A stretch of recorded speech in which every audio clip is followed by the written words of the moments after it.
Bismillahirrahmanirrahim. Assalamualaikum warahmatullahi wabarakatuh. Jumpa lagi dengan saya di channel Purnama Grisale, channel yang berisi tentang tutorial mata pelajaran informatika dan juga vlog keluarga. Dalam kesempatan kali ini saya akan berbagi informasi tentang panduan singkat tata cara pengambilan PIN SPMB Jatim tahun 2025 ya.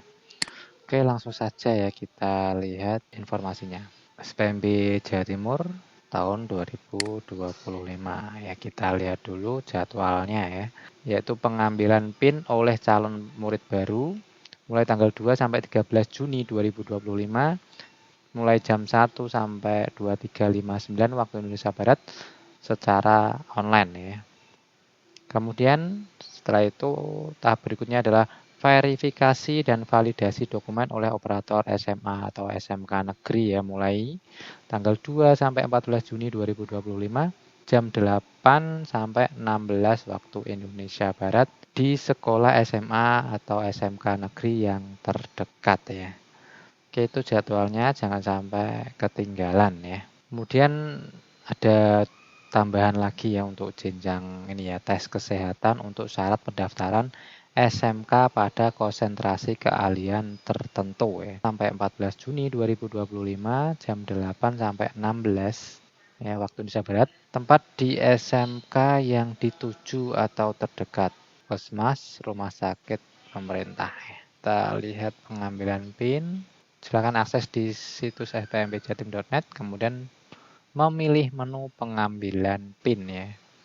Klik menu pra pendaftaran, kemudian pilih pengambilan PIN. Selanjutnya muncul 3 kategori ini ya. Lulusan Jawa Timur tahun 2025, kemudian lulusan Jawa Timur tahun sebelumnya, kemudian lulusan luar Jawa Timur ya. Jadi kita contohkan yang lulusan Jawa Timur tahun 2025 ya. Pilih klik ini ya. Kemudian, jadi tadi kita contohkan yang lulusan Jawa Timur tahun 2025, kemudian klik pilih jenis lulusan ya. Setelah itu, silakan login menggunakan NPSN, NISN, tanggal lahir, dan tanggal terbit KK atau surat domisili ya. Seperti ketika login saat verifikasi rapot. Oke, selanjutnya kalau sudah terisi semua, klik tombol masuk. Melakukan pengecekan data-data pada bagian data peserta apabila calon peserta didik sudah melakukan verifikasi rapot sebelumnya. Ya, jadi ketika muncul data seperti ini, silakan dicek data peserta, kemudian mengunggah foto ijazah atau SKL atau surat keterangan kelas akhir kelas 9 ya, dan melakukan pengecekan data-data pada bagian data nilai rapot apabila calon peserta didik sudah melakukan verifikasi rapot sebelumnya. Jadi silakan nanti diupload foto ijazah atau SKL atau surat keterangan kelas 9 ya. Kemudian cek lagi nilai rapotnya, kemudian klik selanjutnya. Berikutnya adalah jika selama pengisian rapot sekolah asal belum melakukan verifikasi rapot, maka siswa dapat mengisi nilai rapot secara manual serta mengunggah berkas foto rapot sesuai ketentuan dan format.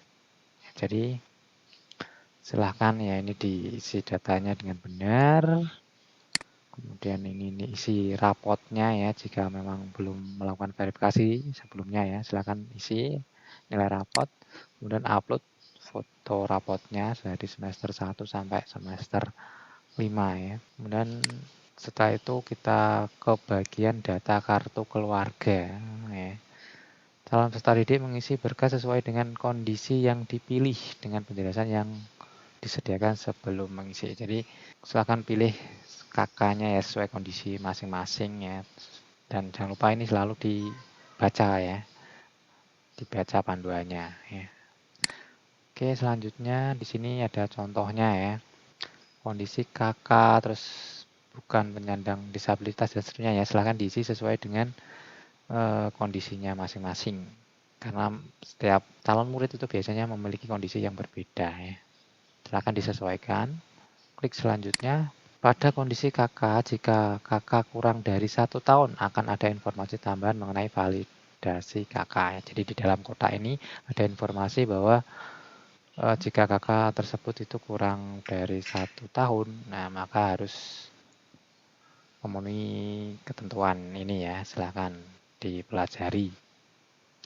Selanjutnya, jika siswa yang terdampak bencana alam atau bencana sosial, maka memilih bencana alam atau sosial, kemudian mengisi data berdasarkan surat domisili serta mengupload surat keterangan bencana alam atau bencana sosial dan surat domisili. Ya, ini jika terdampak ya bencana alam, sosial dan seterusnya ya. Silakan disesuaikan. Jika siswa yang bertempat tinggal di asrama atau pondok pesantren, nah ini juga bisa disesuaikan ya untuk kakaknya atau surat domisilinya. Selanjutnya ini jika penyandang disabilitas ya juga disesuaikan kondisinya. Unggah file KK atau SK domisili dengan drag and drop ya. Silakan diunggah foto KK-nya atau surat domisilinya ya sesuai dengan format ini. Jangan sampai melebihi batas ya. File harus berukuran lebih besar dari 100 KB dan lebih kecil dari 400 KB. Jadi itu ketentuannya ya, foto ya, format JPG. Selanjutnya adalah melakukan penitikan lokasi rumah ya dengan batasan daerah kelurahan berwarna ungu yang telah diisikan sebelumnya. Lalu menekan kunci titik. Namun apabila kurang akurat bisa menekan tombol gunakan lokasi GPS dan menempatkan titik dengan benar. Jadi di sini itu ada batas ya, ini ada batas daerah kelurahan. Silakan nanti kalian klik di area batasnya ya, di dalam area batas atau letak rumah kalian. Jangan sampai di luar batas. Ini contoh yang di luar batas itu nanti munculnya akan salah ya, akan diminta untuk mengulangi ya. Jadi titik lokasi rumahnya itu harus di dalam area ini ya, area kelurahannya ya ini ya. Intinya nggak boleh dikeluar, harus di dalam kotak ini ya. Nah, kalau di dalam ini kan bentuknya centang. Nah, nanti kalau yang ini di luar, nah silang ya. Nah ini berarti salah yang ini ya. Perlu diulangi lagi. Oke, itu yang penting.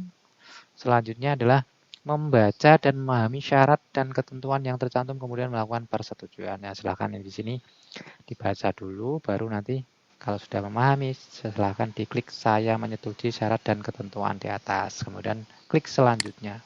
Nanti di sini mengecek kembali ringkasan data yang telah dilakukan, diisikan dan diunggah ya. Jadi silahkan dicek kembali, siapa tahu nanti masih ada yang terlewat atau kurang. Selanjutnya adalah apabila seluruh data yang diisikan sudah benar, maka tekan tombol simpan permanen. Ya. Jadi kalau data kalian ini sudah dipastikan benar ya, sudah pastikan benar, nah klik tombol simpan permanen. Ya. Kemudian melakukan konfirmasi jalur dan data-data yang sebelumnya sudah diisi. Apabila sudah yakin bisa memilih tombol simpan permanen. Apabila ingin mengubah data, silakan bisa memilih batal ya. Jadi memang kalau sudah yakin klik tombol simpan permanen, kalau masih belum yakin ya klik batal. Ini contoh simpan permanen. Kemudian di sini data yang diinputkan telah terkirim. Tekan menu petunjuk proses verifikasi dan mohon untuk menyiapkan berkas-berkas yang dibutuhkan dan mendatangi SMA atau SMK terdekat untuk melakukan verifikasi secara offline. Jadi berkasnya itu apa saja ya, silahkan dibaca di sini ya. Ada surat pernyataan kebenaran data dan dokumen dari orang tua atau wali peserta didik. Kemudian Anda dapat mengunduh formatnya, ini contoh formatnya ada ya. Surat pernyataan siswa lulusan sebelum tahun 2025, ini jika sebelum 25.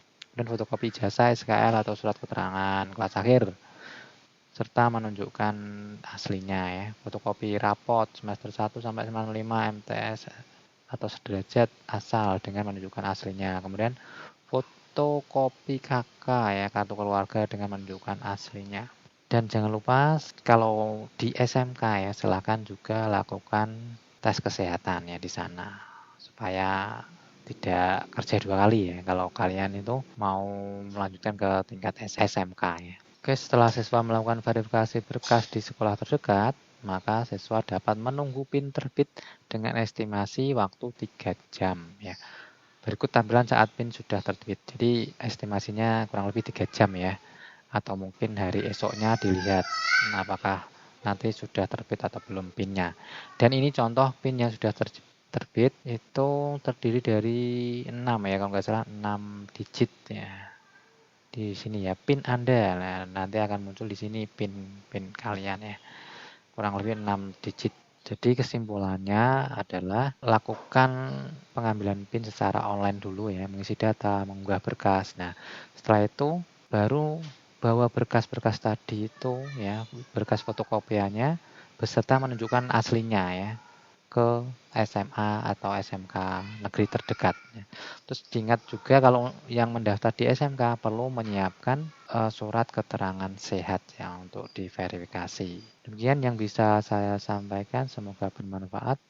Jangan lupa selalu dukung channel ini dengan cara like, comment, share, dan tentunya subscribe. Wassalamualaikum warahmatullahi wabarakatuh.